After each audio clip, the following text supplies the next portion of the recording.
Thank you so very much, sir. That was Dr. Abel Adegoke, a general practitioner principal and a primary care cardiologist. And he just shared with us some tidbits about how we can avoid cardiovascular disease. Thank you so much, sir. We appreciate that short but lucid presentation. And I can see that we already have some questions coming up. And I will take the first question, which says, what are the symptoms of cardiovascular disease? The symptoms of cardiovascular disease. I think we can start with that, sir. Okay, thank you very much. Unfortunately, cardiovascular diseases tend not to have symptoms.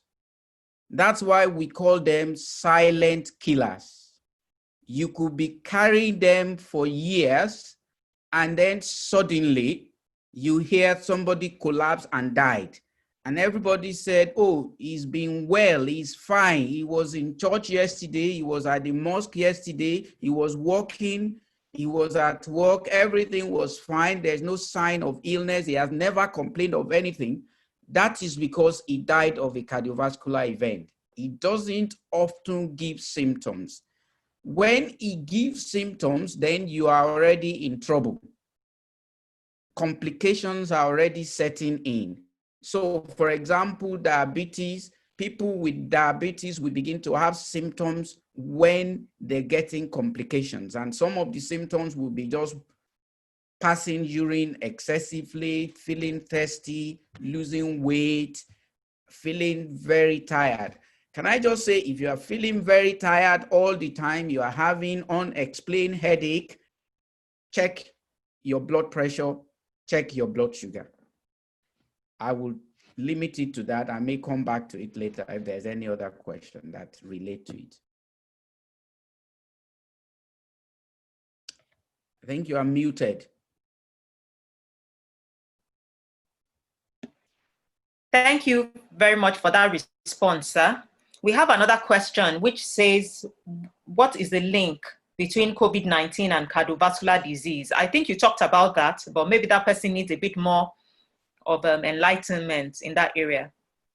Okay, briefly, the link is that if you have cardiovascular diseases, you are prone to developing COVID-19, and it's more likely to be more severe if you have it. In fact, your chances of dying from it is higher than if you don't have cardiovascular disease. The other problem is if you have COVID, even if you don't have cardiovascular disease before, it could lead to development of cardiovascular disease. Thank you, sir. Another question, are there specific foods which help cardiovascular health? I'm not going to go into specific food because there is a wide area. And as I said, we will probably arrange for us to be able to go into lifestyle changes. However, there are specific food that we know we put you at risk of developing these conditions. If you have too high level of carbohydrate, too much, then you will develop high level of blood sugar, and you have what we call too much calories, too much energy, which will eventually be converted to excess fat, which will damage your blood vessels. So we say avoid too much of excess calorie, excess carbohydrate. That will be something that you can that can be specific. Again, what we call saturated fatty acids, food that have, we call them empty calorie. They're just fat. They give no benefit to your body. They can be, an example of that will be if you're taking any food or meat with lot of fat in it, and especially red meat, they tend to lead to high level of cholesterol in your system, and these tend to affect the capacity, the lumen of the blood vessels, and that tend to lead to atherosclerosis. So you want to avoid foods like that. Okay. Thank you very much, sir. I know that foods are always a source of concern to a lot of people.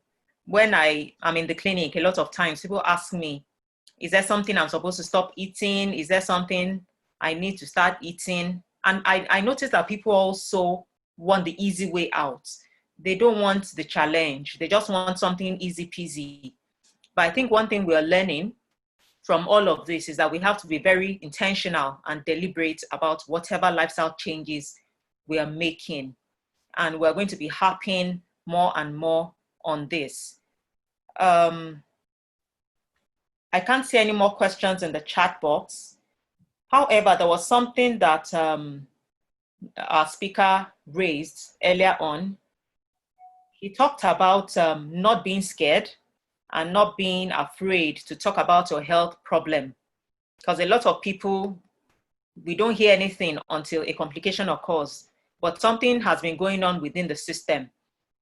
A lot of people, you just hear they died of cancer. What happened in between? So they didn't share their problems until the very last minute, so to speak. So we want to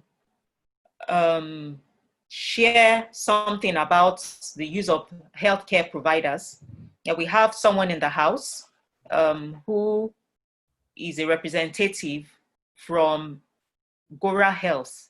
Gora Health is a health maintenance organization, and we'll give him about 2 minutes to just speak to us so that people who have questions about who they can go to get their health sorted out, maybe they want to go for health screenings, they want to be sure that they're going to the right place. I know a lot of people were afraid to go to the hospital during this season of COVID-19 because they felt that once you get to the hospital, you will just be diagnosed with COVID-19 and be grouped with everybody else that had the disease.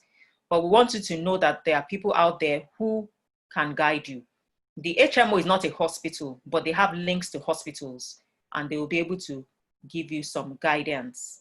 So in a few minutes, I'm going to call on him to share with us in the person of Reverend Olayinka. But before he comes on, I can see that someone else has dropped a question here. You mentioned pot belly.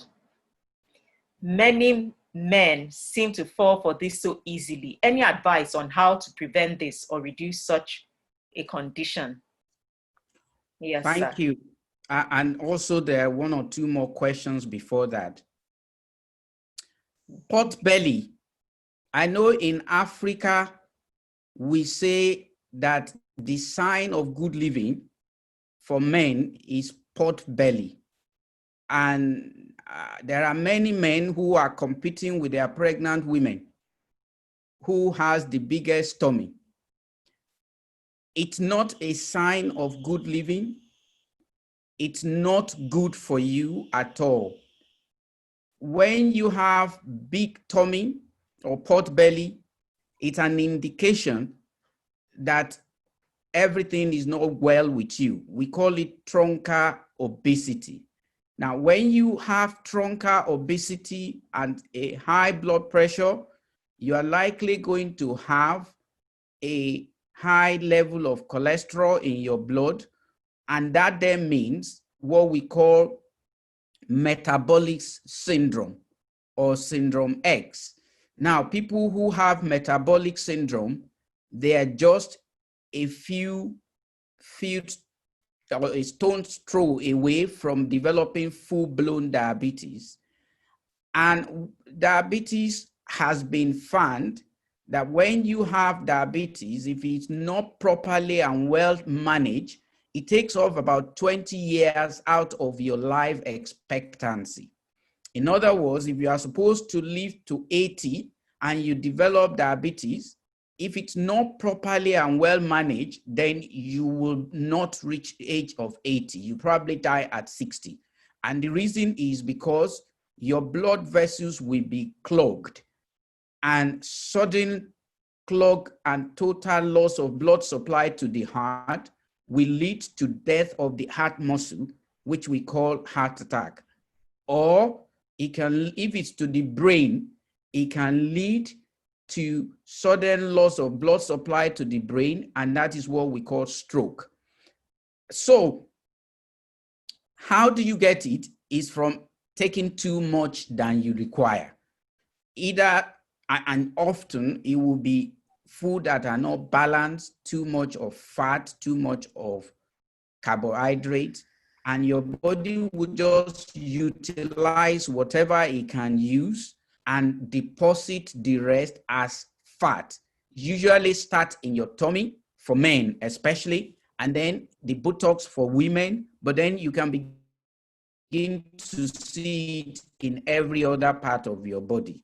And you want to avoid that. So pot belly, it's the beginning. If you haven't developed diabetes, it's a warning sign to you that diabetes is around the corner and you need to do something about it. Thank you so much for that, sir. Can I take the other question that says, what can you say? Yes, please. Oh, okay. Should I take it? Yes, sir. Please go ahead. What can you say about some of the fat associated with this drink? So it's talking about different drinks and things that are being advertised. My advice to you is one, the best drink to drink is water, because it does not contain anything else other than what your body requires. Every other drink, especially fizzy drinks and all those type of drinks that are available these days, you have to be careful. Now, the other type of drink that we have these days, which are what you make as smoothies, and if you make them yourself and you know what you combine, they will serve your body well. My wife is a nutritionist and she can talk for a whole year on the importance of all those micronutrients and minerals that you need. They're good if you make it yourself, but if you buy it and it has been processed, a lot of them have too much sugar added to it or too much other things that will not benefit your body. So the best thing is to avoid them, or you make them yourself. Thank you so much, sir. I don't know whether you can see any other question. I think we've tried to address most of it. The other thing I want to say for people that have a pot belly, I think a lot of people develop this because they don't move enough as well. Some people spend the whole time just sitting all day, all morning. So one of the things that I advise people to do is also to move, to stand up. In fact, every 20 minutes. When I'm working on my system, I just make up my mind that every 20 minutes I want to get up and move. I could just do a little stretch or walk around my room before sitting down. So I think that's something that each and every one of us should adopt. But it takes a lot to get rid of the fat. This is even to prevent. Yes. Can I add also that it is extremely important for every one of us, unless you cannot physically do it, that you engage your body in physical activity. At least about 20 to 30 minutes a day for 4 to 5 days in a week. That will help your cardiovascular health. Do something that will make you to sweat for at least half an hour a day. If you can do it every day, that's fine, but at least for 5 days a week. And I see we used to come to Nigeria often to do this kind of health thing. And I was really shocked one year when somebody flagged down an Okada And the lady did that, and the Okada man said, "Where are you going?" And he said, "There, where you can see." And he's pointing finger to where she's going that can be seen. And I was telling my wife and I, we were just saying, how can you take Okada to where you can see? It is those kind of things that will affect your health negatively. Try to move. Try to exercise your body. Even I know many of us go to church, sing, clap, dance. All those are ways you can engage in physical activity, and your heart will praise God and praise you for it. Thank you, sir. We're gradually coming to the end. I'm just seeing some more questions. Okay, what are the effects of keto foods on heart health? Are they replacement for exercise? No is the answer to that second question. Keto food, for those who don't know it, is when you take in more of protein, some special type of protein, more of them rather than carbohydrate. In fact, eliminate carbohydrate as much as possible. The advantage of that, or the science behind that, is that when your body is starved of sugar, for example, because sugar is what makes energy for your body. So the body then converts any fat that it can see through the process of what we call gluconeogenesis, and it will make those fat to become glucose for your body to utilize to produce energy. So the effect of it is that you are low in the level of carbohydrate. So you won't be carrying excess carbohydrate. And it can only help your heart. The drawdown about it is a very difficult type of diet to keep. And there are certain group of people that I will not advocate to go on keto diet. But it is never a replacement for exercise. In fact, no food. Well, if you are eating very well, you are eating balanced diet, your portion sizes are normal, it is not a replacement for exercise, because the exercise has its own part. And the exercise is not just only one type of exercise. You need to bring different one, because you need aerobic one, you need muscle stretching, and you need one to strengthen your muscles. So these are the different type that you would like to do. Thank you so much, sir. I would like to encourage each and every one of us to go to our website, www.lifestylechamps.com, where you will be able to catch up on some key information about healthy eating, exercise. We have a lot of articles right there prepared for you. As much as possible, we want you to also share with your friends and loved ones. And you can also join some of our communities. We have a community on Telegram as well as Facebook, where we share important information. For those of us who weren't around during the launch and you didn't have an opportunity to register as a member,